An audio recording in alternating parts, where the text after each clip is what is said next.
Howdy Ags, welcome to Aggie Growth Hacks, the podcast sponsored by the McFerrin Center for Entrepreneurship at Texas A&M, where we help Ags improve their business, connect with other Aggie entrepreneurs, and support one another. I'm your host, Greg Martin, Fighting Texas Aggie class of 2001. And I'm your co-host, Chris Hunter, Fighting Texas Aggie class of 1998. Whoop! Well, we got a little story for you, Ags. Venturi Engineers is led by Jose De Leon, Fighting Texas Aggie class of 2006. And not only is he an Aggie 100 winner, but this is an entrepreneur who lays it all out and speaks the truth. I don't know about you, Chris, but I was just blown away with the honesty and the transparency that Jose shared. And as a side note, I got to meet his mama during the Aggie 100 celebration, and she is as special and as amazing as you can imagine. That's awesome. So pass it back and listen up to Jose as he shares some good bull. Welcome, Jose. We are so excited to have you on Aggie Growth Hacks, and congratulations on your 2021 Aggie 100 win, nomination and win. I know that you and your business partner have been striving to do that since you formed the company. Right. But we're so excited to have you. Thanks for joining us today. Thank you. Appreciate it, guys. Well, you're not too far away from College Station. You're down in the Woodlands. That's right. But driving up to College Station, you know, I know you've been back here since you've graduated. But what do you miss most about not being a student at A&M? I'd say just student life in general at A&M.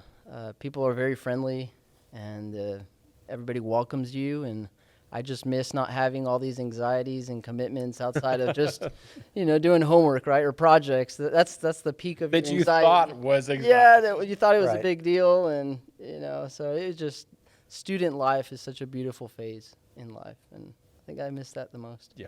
Awesome. And we've kind of been hearing that, on this question specifically. A lot of people are saying the same thing. So one of my favorite things to do on Aggie Growth Hacks is to hear about all these entrepreneurs' journeys, right? And really also learn from y'all. But, aside from that, what can you tell us about your business, about Venturi Engineers, and how did you start it? How did you get into it? And what got you started on all of that? Yeah, so Venturi Engineers is a professional engineering firm. We provide site development as well as public infrastructure design. On the site development side, that's both private and public. So we do parking lots, we'll do drainage studies, utilities, basically everything outside of the building, right? Okay. Yeah. But it's necessary in order for the project to work. And then on the public infrastructure side, we do water plants, the design for them, and permitting. Same with just utilities in general. So that's what we do. And it involves, people touch every aspect of it. You drink water, you flush the toilet. You don't think about it, where it comes from or where it goes. But Right. I'm passionate about it because there's not a aspect of it that people don't experience. They live in the built environment, and that's what we do. We design the built environment. So quick follow-up question on that. I know you're about to jump in there. I know you got one. Where did the name come from? Because I'm very aware of the Venturi principle. So where did the name come from? And so it's funny that you asked that. So in 2011, I started having this idea of starting a firm. I felt pushed in that direction. I was never somebody that was, I want to be my own boss. I want to have my own company. Yeah. It didn't start out that way. I was feeling led in that direction, and I talked to my old piano instructor. I hadn't seen her in several years. Ran into her, and she asked me what I was doing and what my goals were for the next 5-10 years. And I said, well, I kind of feel being led to start an engineering firm. I didn't have the name yet. Yeah. And she said, Jose, well, you need to plant a seed. And she said, I don't know what that is, but you need to plant a seed. And so that following week, I went back to work, and I used to stick around. We worked half days on Fridays, and I used to stick around later. I was single at the time, and I just trying to dabble in different things to better the department in civil engineering. And I decided, well, I need to come up with a name. So I started researching. I knew I had worked for many companies, I love the companies I worked for, but I just didn't want to put my name behind it. Okay. You know, it's usually like so and so and associates, or two big names. And I just didn't want to do that. So I started looking up names. As a civil engineer, we study about the Venturi effect. Yeah. You're right. All right, I'm a dummy. Effect, not principle. Okay. Yeah, but it's right. Educate me, please. So the Venturi effect, it was found by, or it was discovered by, I don't know if it was a discovery per se, but his name was John Battista Venturi, and he was a Renaissance man, like many people in that day, in that time. He 1700s roughly. And I was just captivated. One, I didn't know about his story until I thought the Venturi effect was neat. Yeah. Right. I had studied it. So I started Googling web domains, and is there a company named Venturi Engineering or Venturi Engineers? There was nothing. Yeah. The only thing there was a racing team or a car company out of France. Okay. But as far as that, I realized, well, this would be a good start. I didn't want to have my name behind it. I just didn't want to do that. Yeah. And once I bought the domain, that was me planting the seed. That's your seed. Yep. I purchased VenturiEngineers.com. Nice. And that was the start of the seed, and then I started coming up with a logo. That's awesome. But he was a Renaissance man, just an incredible person, just like many others out there. And he ended up working for Napoleon Bonaparte on infrastructure in France. But he was originally from Modena, Italy. Okay. So he was a civil engineer. He was a civil engineer, among other things. Among other things. He was a seminary professor initially. So he was a theologian.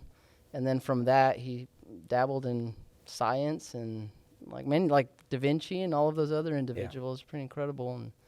And somebody pointed out, oh, so you kind of did what Tesla did. You pick somebody in that field, and that's how you named your company, because that's what Elon Musk did with Tesla, right? Right. Electricity, Yep. Tesla. Tesla. Or right. or did Elon do what Jose did? That's right. It could have been. I'm pretty sure that's the way that Yeah, that's it. Yeah. that's 100%. That's right. Don't Yeah. fact check Yeah. that at all. But no, Jose. So you're obviously you founded the firm. Yes. And you are growing the firm. You're one of the fastest growing Aggie entrepreneurs in this year. In this year, that's correct. So what is it, or was there something that was like a tipping point that really allowed you to accelerate your growth and really to kind of take the company to the next level? Yeah, I'd say I can't point it to just one thing. I'd say there were basically three tipping points. The first one was in 2017, we landed a water district as a client. That's a public entity and often referred to as municipal utility districts. Okay. They call them MUDs. Mm-hmm. They're not as common up here in College Station, but in Harris County and the Houston region and parts of Dallas and San Antonio even, subdivisions that are outside the city limits that need infrastructure, you create these public entities, and that's how these subdivisions are created. So we ended up landing an established utility district as a client that was out in Katy. I had worked with them in the past, and they heard that I had started my own firm, and they reached out to me. And that was one of the main... That's pretty cool. That is cool. Them reaching out to you. Yeah. Right. And the reason that was important for us, because those types of clients, it's repeat work. Once you're their district engineer, any work, any projects, they don't go out for bid or out for a RFQ, what they call. Mm-hmm. It just goes directly to you, and you do the work. And so we've been their engineer for the last 4 years now. Wow. So that was one of the tipping points. The second was when my business partner jumped all in. He was full in. At first, he was more of a passive partner. Yeah. He was the capital equity. I was the sweat equity, right? Yep. As many entrepreneurs know what those terms are. Yep. And in 2017, roughly, he decided to jump on board. And so that helped. That was huge. And the third tipping point was bringing the right people onto our team. One piece of advice that somebody gave me was, Jose, if you want to be an excellent firm, surround yourself with excellent people. Mm-hmm. And that was really good advice. And it's taken us a while to get there, but right now we have an excellent team. Yeah, and that's definitely a recurring theme with everyone, that every successful entrepreneur that we talk with, about having the right people, and that's so very true. So switching gears a tiny bit,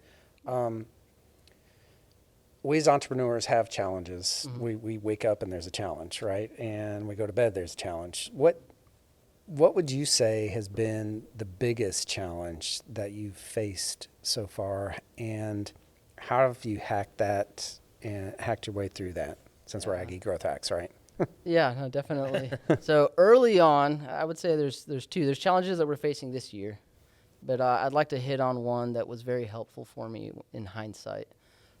Early on, when we started the company, we had just purchased a home. My wife we had a newborn, and we didn't have any savings. No. So it was. Yeah. So did you not have enough stress already? Oh no, yeah. Yeah. And so I was working a lot.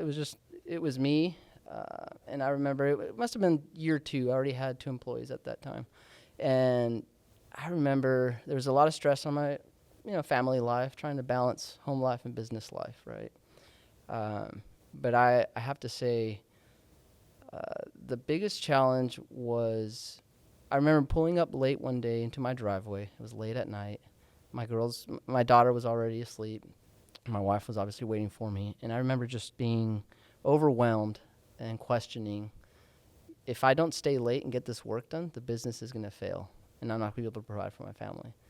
But if I don't come home, my family my marriage, and there's going to be other struggles and other failures. And I just didn't know what to do. And I remember being there, and I just prayed, and I said, God, what do I do?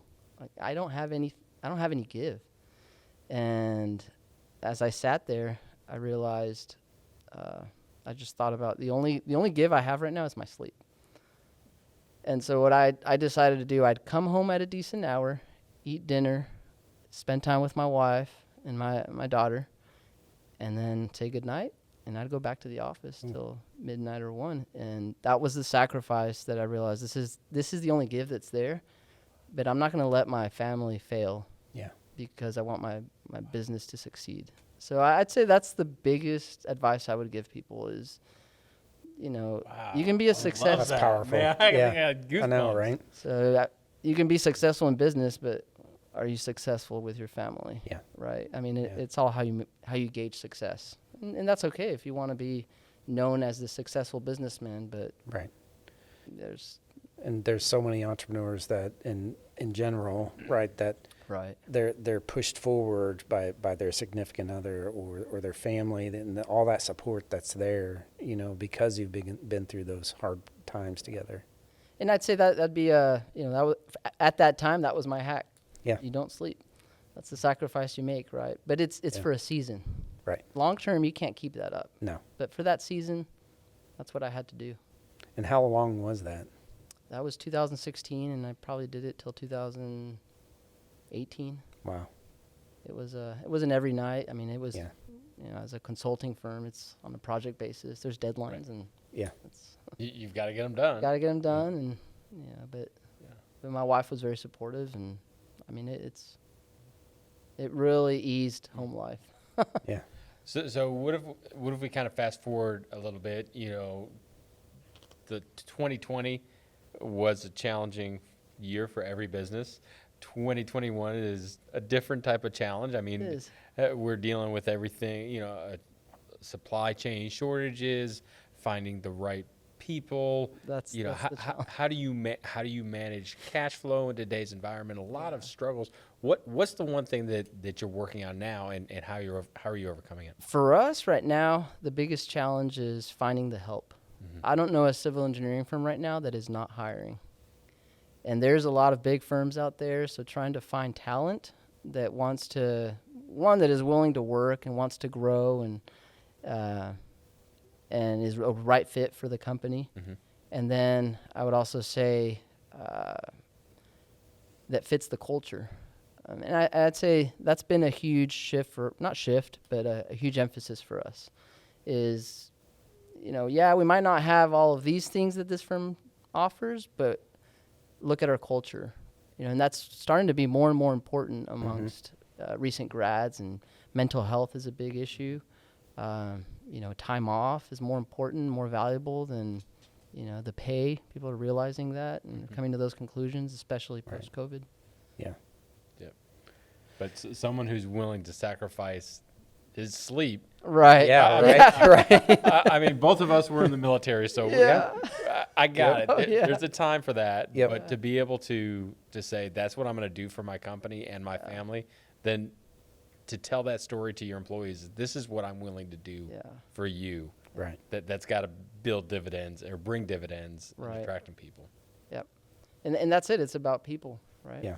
I mean, the day I die, Jesus isn't going to ask me, Jose, were you profitable in 2019?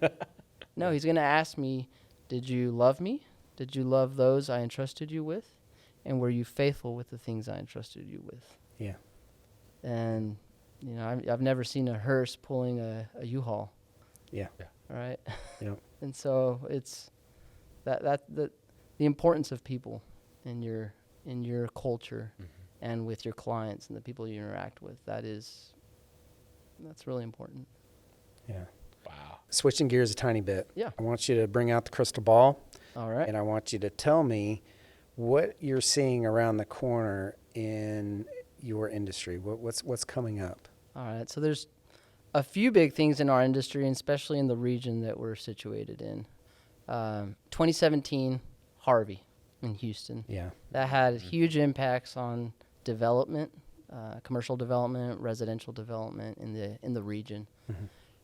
So one of the areas that a lot of civil engineering firms are starting to see growth in, or they're growing their businesses in, has to do with floodplain studies and what's known as hydrology, the study of water and water resources. So that's one area that I'm seeing the industry grow in as far as in this region. Overall, for commercial site development, I did a lot of big box retail for a portion of my career in the past. Worked with Walmart, I worked with Lowe's, Walgreens. But what we're starting to see is retail centers are still going to be around. But I think these big hubs, like shopping centers and malls, that's starting to go away, especially with the Amazons of the world and online retailers. And with that, we have growth in warehouse space. We've already seen that in the outskirts of Houston with Amazon building warehouses and FedEx. But so we're as a firm, we're focusing on those types of clients right now, industrial warehouse space. Interesting. Is that a more challenging engineering problem than a big box store or a strip mall type thing? No, it has different challenges.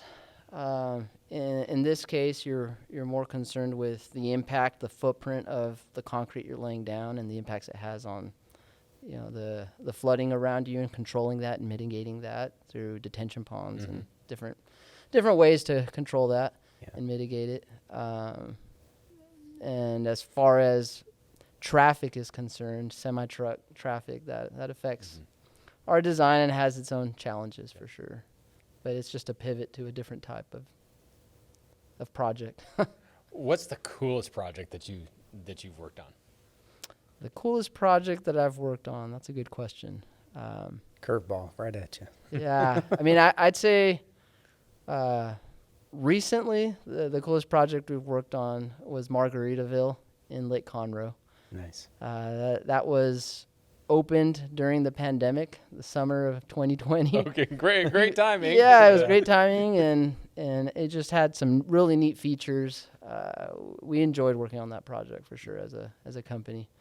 So I'd say that recently that's probably the coolest project. Because that's when I mean we've talked a little bit about it before we had. I mean, you had to do a lot of work. That was a rebuild or a refurbishment. Right. It was a remodel of an existing resort that was out there in off of Lake Conroe, and Margaritaville came in and they bought it out and remodeled it and added some really neat features. There's all these piers and docks that you can pull up. You can have your yacht or your boat and park right next to the bar and grill that they've built. Super cool. And they have several cabins around it. I believe it's like 35 cabins. They're tiny homes. Mm-hmm. Yeah. And they each have a little dock as well to pull up to. So that was a recent neat project. That's crazy. Yeah. I mean, and that's in Lake Conroe. I mean, an hour from here. Yeah. Yeah. So that was a neat project. Awesome. One of the things that we ask every entrepreneur is what is your big, hairy, audacious goal, right? What is your moonshot, your 5 to 10 year moonshot? Okay, so for us, right now we're focused in 3 areas. We're doing what's known as site development, both public and private. And then we're also involved with public infrastructure, mainly water and wastewater. That's both water plants, wastewater treatment plants, and utility lines. And then thirdly, in the last, I'd say, 2 years, we've been doing more subdivision work. And that's often called land development. So we'd like to grow that land development in the next 5 to 10 years significantly. And then the other 2 that I'd like to bring in or grow the company would be transportation engineering. There's a lot of work with TxDOT in the state. Yeah. So that bring in a department to do that. And then I guess the 5th one would be an H&H group, which is hydraulics and hydrology, doing the FEMA studies and floodplain analysis.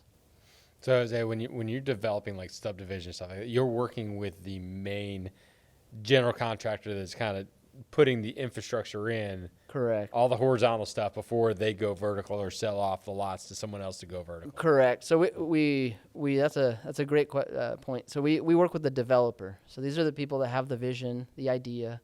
Where we live in the community is the Woodlands. And George Mitchell, he had this idea of a community called the Woodlands. And so he purchased all the land and had this concept of having all these commercial developments hidden behind trees and in the woods, and really neat place to live and do life in. But yeah, I would say the developers are the ones that we work with. They have the idea. We help them lay it out and plan it and lay out the roads and where utilities are going to go, where the water plant, how are you going to, when you flush the toilet, where's it going to go, right? Better go to the right place. Yeah, exactly. So that's who we work with, and on the back end, we do work with the contractors. Once it's getting installed, we'll do inspections and things of that nature. All right, Ag. So if you are a residential real estate developer, hook up Jose and do some work for him. So, well, you've already shared a lot of information with us and given us some really amazing nuggets and some insights. So thank you for that. Yeah. But let's roll into our lightning round. So these are going to be fast and furious. All right. What is your personal favorite hack? My favorite hack is if you're an entrepreneur and you don't know what these 2 websites are, you need to. Upwork and Fiverr. I don't know if y'all are familiar. Absolutely, I know one. 100%. I know both of them. Yes, okay. And use them. So I use them for many things, but Fiverr is a great one. It stands for I don't know. It's a speed round, so I don't know how much. Yeah, come on, bring it. All right. So Fiverr stands for everything's supposed to cost $5. That was the initial. Yeah, it's going way up from that. Yeah, I was going to say my logo didn't cost $5. Yeah, but it's an incredible resource for entrepreneurs because there's freelancers that'll do anything you can think of. Anything. Marketing material, websites, come up with slogans. If you need something typed up, if you need something calculated, it's a great resource. Wow. Yeah. When you're starting out, it's. So I knew that. What's the other one? So Fiverr, and then the other one is Upwork. So Upwork, they're bigger type projects, and those are freelancers that you'll hire on a contract basis. But both of those are great resources for entrepreneurs. Yep. Awesome. That's my favorite hack. Awesome. 2 for 1. Right.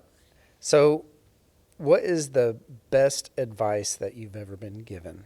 All right. I can't say plant a seed. I already said you already that gave us that one. Yeah. Yeah. Plant a seed. No, I'd have to say it was advice from my dad. He passed away this year, actually, in January. Oh, sorry to hear about that. Thank you. But he gave me some really good advice. He said he always used to tell me, you don't need to know everything. You just need to know who to ask or where to find it. Right. And as an entrepreneur, we're tempted to dabble in everything, right? Mm-hmm. But there's things that you don't need to know. Just hire the expert at that, or talk to a friend who knows how to do this. You don't need to know everything. I'd say that was the best piece of advice. That's really good. So, Jose, what is your superpower? My superpower. Okay, so I'm an engineer. Engineers are not known for great personalities or being. You're rocking this. Usually known as being square, and so I'd say my superpower is being personable. I like people. I'm a people person. Yep. Awesome. So I think that's if you can call it a superpower. That's it. In the engineering world, like It is. it might Yeah. be. Yeah. I don't know, but our very first Aggie Growth Hacks podcast guest was an engineer, so we've had some pretty good engineers. Okay. Yeah. Yeah. All right, next one. So what gets you excited about your business and it gets you... All right, let me try that one again. Bloop, bloop, bloop. All right, so next question. All right. What gets you out of bed and gets you excited about your business? All right. So I have a wife and 2 daughters. So my wife, she typically kicks me out of the bed, says, "Go make that money." No, she's very supportive. I can't wait to meet her. Today. Yeah. No, I'd say every day brings its own challenges, and I'm excited when it's your baby that you've created. Yeah. You know, and you're just passionate about it, and that's what. Like I said, I'm a people person. So I think what gets me out of bed is who am I going to interact with today, or whose life am I going to have the opportunity to impact, and vice versa, right? Yeah. Yep. So Jose, you talked a lot about building the team and having an impact more than just within your 4 walls. Really, I mean, shoot, as a civil engineer, Right. you work outside Yeah. the walls. But how can Aggie entrepreneurs or Aggie wantrepreneurs reach out to you and learn from you, or maybe just start a relationship and connect with you? Yeah, I'd say check out our website, follow us on LinkedIn, on Instagram, on social media. Shoot me a message add me as a contact first on LinkedIn, and shoot me a message, and I'd be happy to. And what's your website? Our website is www.venturiengineers.com. All right, Ags, you heard it here. Make sure you check out Jose's website. Again, thank you so much for the openness and the vulnerability of today's discussion, and for really sharing a lot of wisdom and a lot of truth. Congratulations again on the first of what I know is going to be many Aggie 100 trophies, and we look forward to celebrating with you tonight. Awesome. No, thank you all. Appreciate it. How about that, Ags? Was that some good bull or what? There were some valuable hacks that Jose shared with us. What was your favorite, Greg? Well, there were so many, but the number one was planting the seed. Yeah. And I loved how he was itching for something and knew that something was going to happen, but knew that he had to plant a seed. He had to put that mark in the line, or at least start it, to be able to have the courage and the accountability to go out on his own. And even though it took years for that seed to actually develop and bloom and to grow into Venturi Engineers, that's what it all started, with planting the seed. How about you? No, I thought that was so cool. Mine was really revolving around the favorite advice, question. He said this was given to him by his dad, right? And he said his dad told him, you don't need to know everything. You just need to know who to ask or where to find it. And I think that's just so great for every single entrepreneur right out there, is that we don't have to know everything. And we really don't, but we have to just find out someone that does, whether that's accounting, whether that's, whatever that we're good at. Let's stick with our superpower. Right. And that's why we have that question now on Aggie Growth Hacks, because we want to know, what's your superpower, right? So if we can stick within our superpowers and get other people to help us out with the things that we're not so good at, I think that's super, super powerful. And that leads into another one that I really liked, that I use on a daily basis, either Fiverr or Upwork, right? And those are great places to go find people that know things that you don't, right? So, I mean, those two combined right there could be super, super powerful for any and all entrepreneurs. Yeah. And actually, I had, when I had the Aggie Growth Hack sign made, I had to get a vector file, and I don't know what the hell a vector file is, but it was right after we had recorded this. So what did I do? I went on Fiverr, and literally in 2 hours, I had the vector file. It was amazing. It was great. Nice. That's awesome. Well, Ags, that's going to do it for another episode of Aggie Growth Hacks. We hope that you enjoyed this episode, and please connect with Jose on LinkedIn, Facebook. We know that you will not be disappointed. We also hope that you connect with Aggie Growth Hacks on LinkedIn or Instagram, or better yet, join our Facebook group where we continue the Aggie entrepreneurship conversation. Chris and I finally would love to personally connect with you if we're not connected already, and maybe we'll share your story on a future episode of Aggie Growth Hacks. Finally, when you're on the web, make sure that you check out aggiegrowthhacks.com, where you can listen to our previous episodes as well as check out some of our other great content. Aggie Growth Hacks was produced by fellow Aggies Kyle Ackerman and Ben Wiggins with Podcast Architects. We also want to give a huge shout out to our sponsor, the McFerrin Center for Entrepreneurship at Texas A&M University. Since 1999, the McFerrin Center for Entrepreneurship has served as the hub of entrepreneurship for Texas A&M. If you're an Aggie entrepreneur or even a wantrepreneur, head on over to their website to find a program that's right for you. Just search up the McFerrin Center for Entrepreneurship in Google and head over there right now. Join us next time when we connect with another great Aggie entrepreneur and learn how they hack their growth. Until then, I'm Chris Hunter. And I'm Greg Martin. Thanks and gig 'em.